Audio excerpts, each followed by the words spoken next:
เรียกว่าเป็นมหาเหตุเลยจิตเราเป็นมหาเหตุมหาผลมหาปัจจัยเลยจิตเรามันเป็นทุกอย่างเลยมันสร้างได้หมดสร้างจักรวาลขึ้นมาเนี่ยจิตเราเนี่ยแหละสร้างขึ้นมาบอกให้มันสร้างวัฏฏะสงสารขึ้นมาจิตเราเนี่ยแหละมันสร้างเพราะงั้นรู้ไหมการที่จะล้างวัฏฏะสงสารลงไปได้มีทางเดียวคือทุกคนจะต้องมาเป็นจิตพุทธะรวมเป็นหนึ่งให้หมดเลยมีอยู่ทางนี้ทางเดียวเลยพวกเราทุกคนทุกดวงจิตจะต้องจับหลักธรรมนี้ให้ได้ธรรมะมีอยู่แล้วที่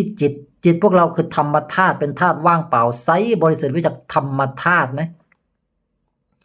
เป็นธาตุแห่งธรรมเป็นธาตุแห่งความบริสุทธิ์ว่างเปล่าใสมากนี่คือธรรมธาตุของพวกเรา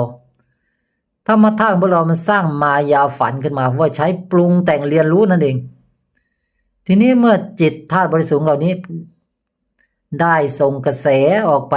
สร้างมายาฝันขึ้นมาแล้วมันก็เข้าไปเกาะสัญญาเข้าไปเกาะ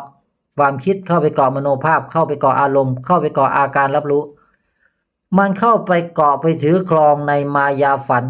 มันก็ติดอยู่ในมิติแห่งนามธาตุทันทีเรียกว่ากายละเอียดนั่นเองทีนี้พอมันเข้าไปเกาะไปอาศัยอยู่อย่างนี้มันก็ปรุงแต่งอยู่อย่างนี้แหละแล้วมันก็ปรุงแต่งถือครองว่ามันมีรูปด้วยมันก็เข้าไปถือครองในรูปต่างๆไม่ว่าจะเป็นสัตว์น้ำสัตว์บกสัตว์ใต้ดินสัตว์ปีกหรือแม้แต่มาเป็นสัตว์ที่เรียกว่ามนุษย์นี้หรือเป็นสัตว์แปลกๆที่ไม่มีรูปร่างอยู่ในโลกใบนี้ก็ดีอยู่ดาวดวงอื่นก็ดีเมื่อจิตได้เข้าไปในมายาฝันเรียบร้อยมายาฝันนี้ก็ปรุงแต่งถือครองรูปธาตุต่อ